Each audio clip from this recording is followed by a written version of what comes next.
An incredible victory for the Ultimate Warrior there, becoming the first superstar to hold the WWE and Intercontinental Championships at the same time.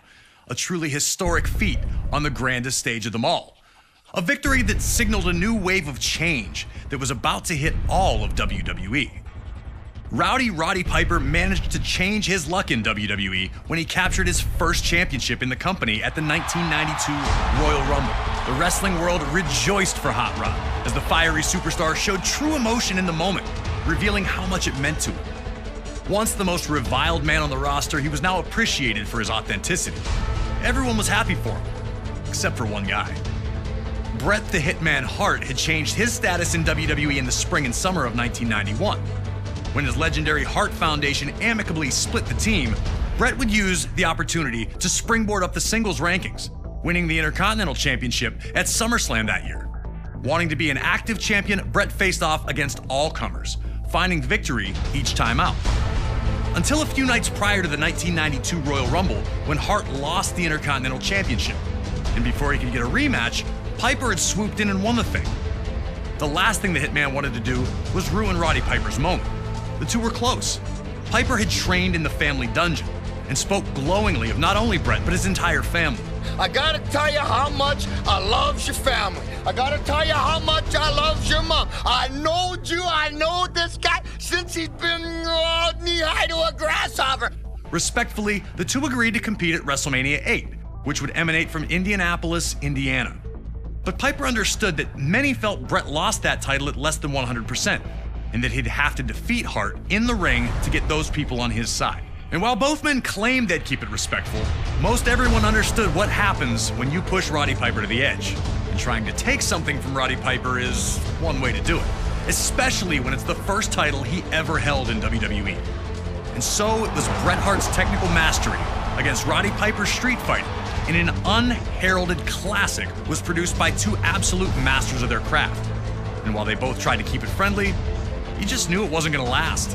Nearly 20 furious minutes of action unfolded between the two, each with near victories along the way.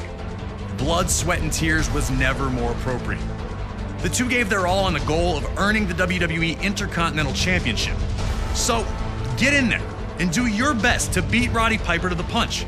But beating Hot Rod is no easy task, even if you are the best there is, the best there was, or the best there ever will be.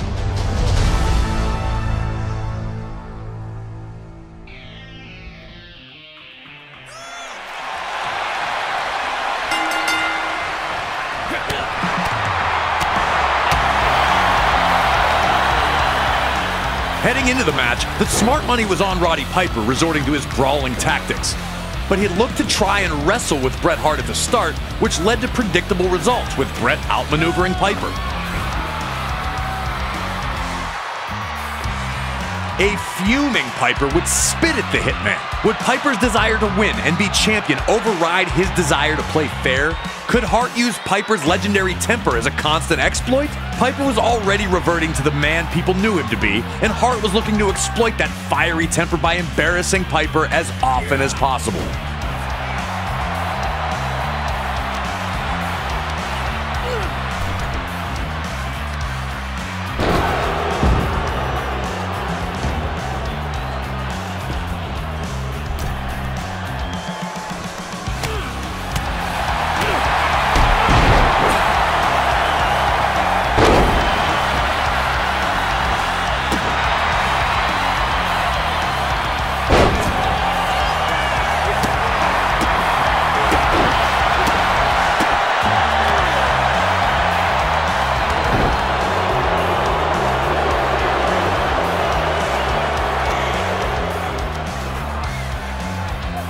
Piper continued to show glimpses of the old Hot Rod, but still tried to play by the rules.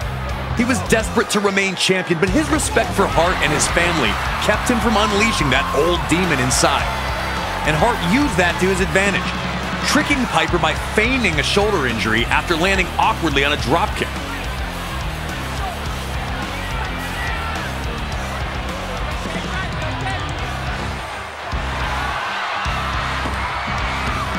Piper, understandably, was not amused by this one bit. Piper slapped a taste out of Hart for gold bricking, as Bobby Heenan famously called it, and this once friendly competition was turning into the heated brawl many figured it would become.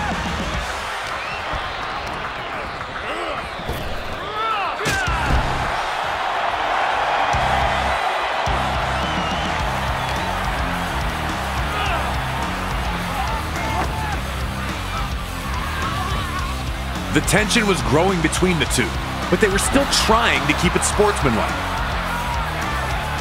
The Hitman sent both tumbling to the floor with a crossbody.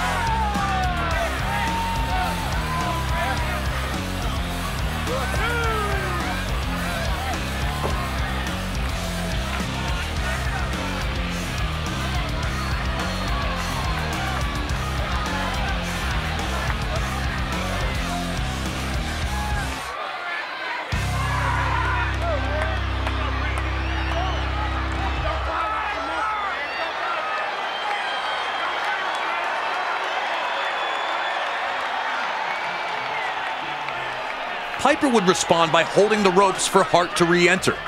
Hart was hesitant, but ultimately accepted. And that was the information Piper needed, that Hart trusted him. Piper would immediately violate that trust by telling Bret his boot was untied and unloading a huge sucker punch. The gloves were off, and the two were in a fight for survival. Hart wanted to use little tricks, while Piper just suckered him with the old, "your shoe's untied." A huge shot from Piper, and it looks like the Hitman may be busted open.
With tempers boiling, Piper manages this well-timed shove of Hart to knock the official down.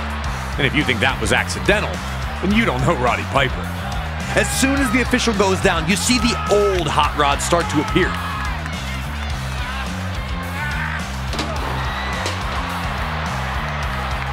He's brawling with Hart at ringside. He's throwing him into the ring steps.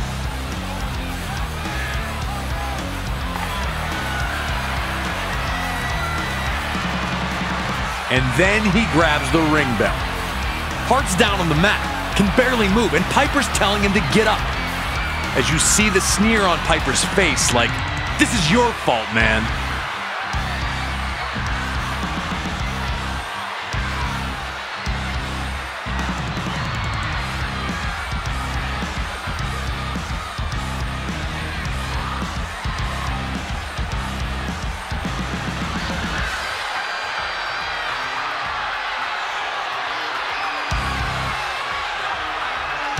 As Piper measures Hart up for the bell shot, you can see the inner struggle.